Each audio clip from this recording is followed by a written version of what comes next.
बेटा हमको सेवा करता बुढ़ारी में, वो सेवा हमको करा रहा।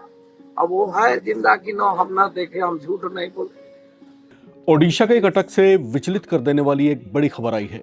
कटक के SCB medical college and hospital में अचानक भीषण आग लग गई। आग इतनी भीषण थी कि कुछ ही देर में इसकी लपटों ने अस्पताल के एक बड़े हिस्से को अपनी चपेट में ले लिया, जिससे बहुत से मरीजों को संभलने तक का मौका नहीं मिल पाया और बहुत से मरीज इस प्रचंड अग्निकांड की भेंट चढ़ गए। इस घटना को लेकर अस्पताल प्रशासन और पुलिस की ओर से जारी बयानों के मुताबिक ओडिशा के कटक स्थित SCB medical college and hospital trauma care विभाग में ये आग तड़के सुबह लगी थी। इस आग में कम से कम 10 लोगों के मारे जाने की खबर है। मारे गए सभी मरीज ट्रॉमा केयर के आईसीयू में भर्ती थे, जो कि पहले से ही किसी न किसी बीमारी या ऑपरेशन के कारण चल फिर पाने में असमर्थ थे। ऐसे में वे इस आग के भड़कने के बाद खुद का बचाव नहीं कर पाए और मारे गए। इस अग्निकांड की चपेट में आए जीवित बचे 5 लोगों की हालत अभी भी बेहद गंभीर बताई जा रही है। अस्पताल प्रशासन के मुताबिक मृतकों में शामिल 7 मरीजों की मौत आईसीयू के अंदर हुई है, जबकि 3 अन्य की मौत बचाव अभियान के दौरान अन्य वार्डों में शिफ्ट करने के दौरान हुई है। हम लोग बाहर सोए थे ना, बारिश हुआ तो उस टाइम हमारा लीड खोला तो हम लोग को बाहर देखे तो धुआं धुआं हो गया था कैजुअलिटी के सामने।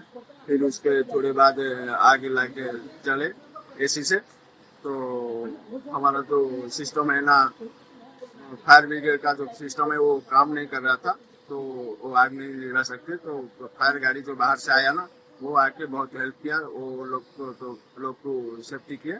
लेकिन उसमें तो बहुत लोग का जीवन हानि हुआ है और बहुत भी क्षति हुआ है। बहुत लोग को देखिए बाहर तो जैसे पड़ा है, तो अभी तक भी डॉक्टर लोग नहीं देख रहे हैं हम लोग को। आग लगा है ना तो सबको बेगला दिया, हम बोला भागो ना तो जल का मर जाएगा, तो हम लोग जो है ना भाग चले, है ना।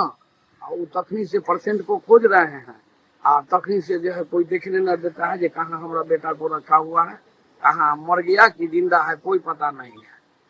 अब हम कहाँ खोजेंगे, हम नया आदमी है, यहाँ हमको कोई है नहीं, यही दामाद है और भतीजा है, यही सब बुलाया था। 20 दिन से यहाँ पड़ा हुआ है। हम जब आए हैं तो हमको उठा के टिप लिया और तब जो है सीधी तर जाने दिए। साफ सुथरा सुबह और शाम करवाता है, तखन ये देखने देता है, मादे माँ की नहीं देखने देता है, बोलता है भागो भागो। न खाने का यहाँ ठीक है, भतीजा और खिलाता है, दामाद और खाना दे देता है। रात दिन यहाँ पर सेवा करते थे। बेटा हमको सेवा करता बुढ़ारी में, वो सेवा हमको करा रहा। अब वो है जिंदा कि न हम न देखे, हम झूठ नहीं बोले। इस बड़ी घटना के बाद पुलिस और प्रशासनिक अधिकारी मौके पर पहुंचे हुए हैं। ओडिशा के मुख्यमंत्री मोहन चरण मांझी ने भी घटना स्थल का दौरा किया है और प्रभावित मरीजों और उनके परिजनों से मुलाकात भी की। मुख्यमंत्री ने बताया कि trauma care intensive care unit में शॉर्ट सर्किट की वजह से आग लगी थी।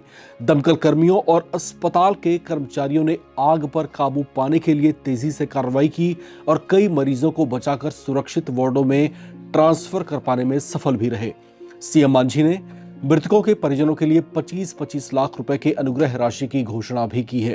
और जो घटना हुआ, जो आज जो अग्निकांड हुआ, इसी आधार पर हमने जो जुडिशियल इंक्वायरी विचार विभाग तदंत करने के लिए मैंने निर्देश दे रहा हूं।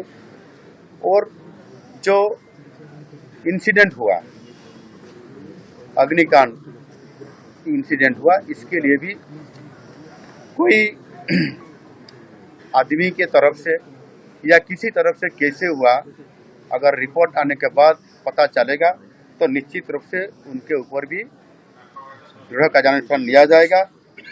इसी आधार पर मेरा एक ही कहना है कि जो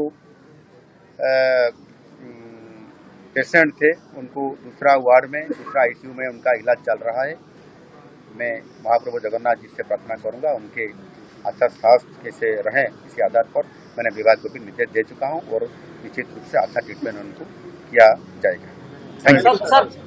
अधिकारियों ने बताया कि एससीबी मेडिकल कॉलेज और अस्पताल के 23 कर्मचारी जिन्होंने आग लगने के बाद रेस्क्यू का काम शुरू किया, धुएं के कारण सांस लेने में तकलीफ सहित अन्य स्वास्थ्य संबंधी समस्याओं से अब जो है जूझ रहे हैं और उनको भी अस्पताल में भर्ती कराया गया है। इस घटना के बाद मांझी ने अस्पताल में लगी आग की न्यायिक जांच के आदेश दिए हैं और जिम्मेदार पाए जाने वाले किसी भी शख्स को जो है उसके खिलाफ कड़ी कार्रवाई की बात भी कही है। बहरहाल ये जो रिपोर्ट है वो बेहद जो है विचलित करने वाली है, बेहद परेशान करने वाली है। सीएम मांझी ने जो है परिजनों को ढांढस बंधाया है, उनको आश्वासन दिया है कि वे जो है विचलित ना हो। हालांकि दुखी करने वाली खबर है, लेकिन इसके साथ ही जो है अनुग्रह राशि का भी यहाँ पर ऐलान किया गया है ताकि प्रभावितों के परिवारों को कुछ जो है राहत दी जा सके। आप देखते रहें नवभारत टाइम्स।